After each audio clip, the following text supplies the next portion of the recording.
Hello बच्चों, तो चलिए इस प्रश्न को पढ़ते हैं। यदि 11 लगातार प्राकृत संख्याओं का योग 2761 हो तो मध्य पद होगा। तो यहाँ पर देखो, इन चारों विकल्पों में से हमें सही विकल्प का चयन करना है।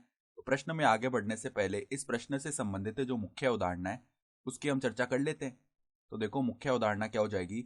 हम जानते हैं प्रथम प्रथम n प्राकृत संख्याओं का जो योग है वो क्या होता है। प्रथम n प्राकृत संख्याओं का योग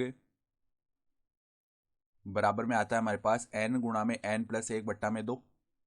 तो अब देखो ध्यान से, हमें क्या बोला हुआ है कि 11 लगातार प्राकृत संख्या है। तो मान लो पहली जो प्राकृत संख्या है वो a है, फिर a प्लस 1 आएगी, फिर a प्लस 2 आएगी। ठीक है, इस प्रकार से ये संख्याएं चलेगी a प्लस 3। आगे चलते चलते चलते देखो, हमें 11 तक 11 संख्या लेनी है ना पूरी। तो यहाँ पर अंतिम जो पद है वो a प्लस में 10 आएगा। ठीक है, तो ये हो गई पूरी 11 संख्या है। अब इनका जो योग है ना वो हमें कितना दिया हुआ है, 2761। तो देखो इनका योग कर लेते हैं। a प्लस में a प्लस 1 प्लस में a प्लस 2 प्लस में देखो इसी प्रकार से पद आगे बढ़ेंगे और अंतिम पद आ जाएगा हमारा a प्लस 10। ये किसके बराबर है, 2761। सही है। तो अब देखो ए कितनी बार जोड़ना है हमें, a यहाँ पर जुड़ जाएगा हमारा 11 बार। तो ये आ गया 11a।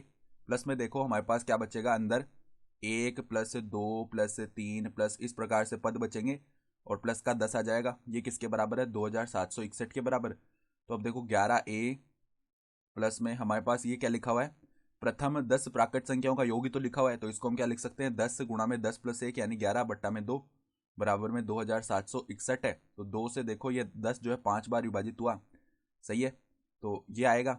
तो अब देखो यहाँ पर हमारे पास 11a बराबर में ये 55 बनेगा जो कि उस तरफ जाएगा।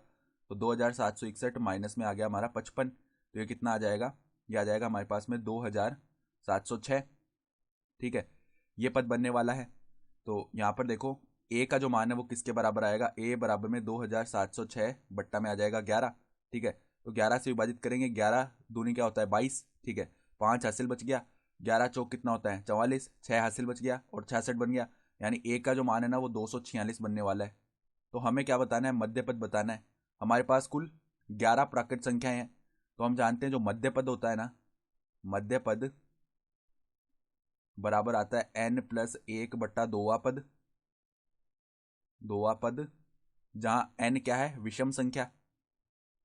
ठीक है, अगर जो कुल संख्या है ना हमारे पास वो विषम हो, यानी कि 11 प्राकृत संख्या है ना, तो 11 एक विषम संख्या है।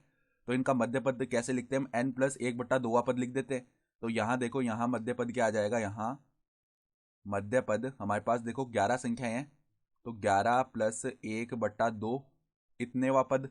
ठीक है, तो 11 प्लस 1 क्या होता है 12, 12/2 यानी कि 6वां पद आ जाएगा, 6वां पद। सही है।